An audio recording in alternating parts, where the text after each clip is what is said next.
sesengura gatoya ugira icyo ubwira abanyarwanda.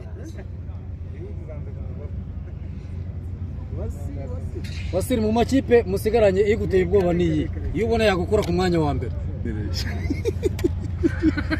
Ese nireyo yonyine aho kuzura. Dusoza rero gira ubutumwa ujyana abakunzi bawe n'abakunzi ba Reyo.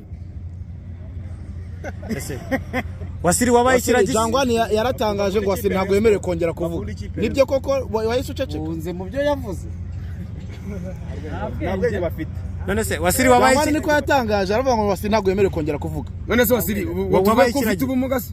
ufite ubumuga bwo kutavuga. Oreyo content kuri. Wasiri ngo polisi aragukura ariko.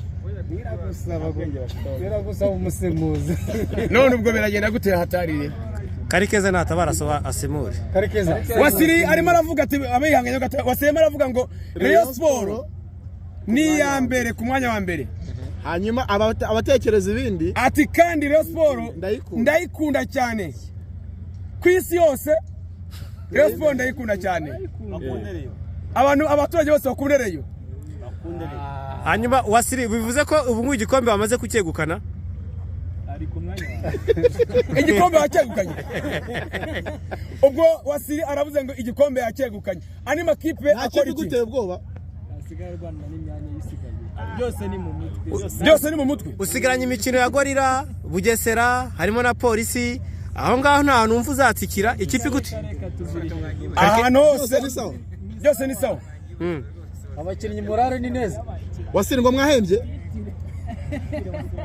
Gake bonyine bize.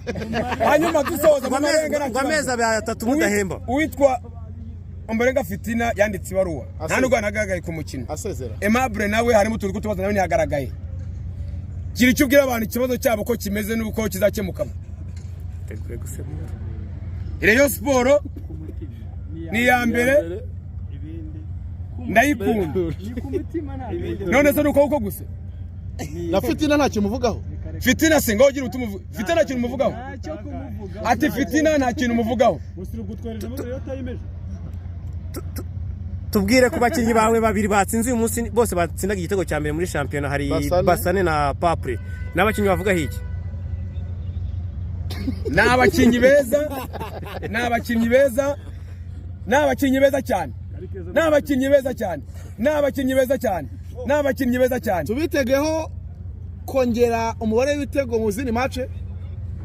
Ati ibitego bazagenda babitsinda. Ati ni ikibazo cy'igihe. Ubundi Firezi kanyeganye. Igitego kikinjira. Ariko Wasiri nta kintu wowe ufite cyo kumusubiza uyu munsi.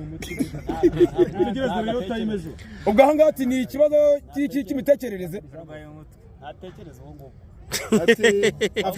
umusemuzi biramunaniye. Aya nanjye aha birancanze. Wasiri ngadusobanurira. Ariko Wasiri abanza atekereze kabiri. Natekereze ka byose. Ati cyangwa nabanza atekereze kabiri. Ati hanyuma abone ati ari no ku mwanya wa kabiri.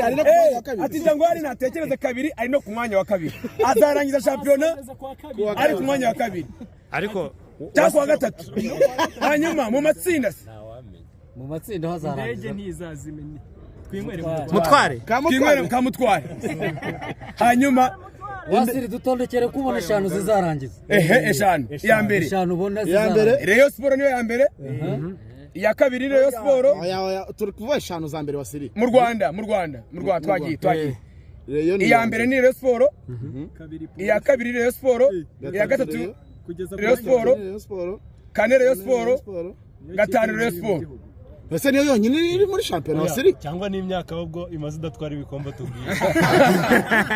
Ati ntago ari iyo myaka. Wasiri tubwire ubundi uyu munsi uje utavuga icyo kibazo cyaje ryari? Aho Jangwana abivugiye. Ni ikibazo cy'igihe uzavuga. Ati ni ikibazo cy'igihe azavuga. Wagitwaye cyangwa wakirasa. Wasiri watangaje wamfura. Dusoza rero. Imyiteguro ya nyuma yo gutwara igikombe ari imyiteguro imeze ite? Ese uzakina mu mahoro final. Ati stade ya Kigali Pele. Uzakina muri Kigali. ati muri stade Amahoro hano mu kiwanja ni mu Mahoro Amahoro n'ukunda kugwa nabi ati Iremera muri stade Amahoro niho byose ntabwo yazaguhemukira nk'uko yaguhemukiye ukivaho kuri Kiyovu ati mu kibuga ntibishoboka azayitsinda ati reba imbaraga atereye imbaraga urakoze cyane umugoroba mwiza sawa ariko Wasiri kutureba ijisho ryiza uri kwinywera mutwari Wasiri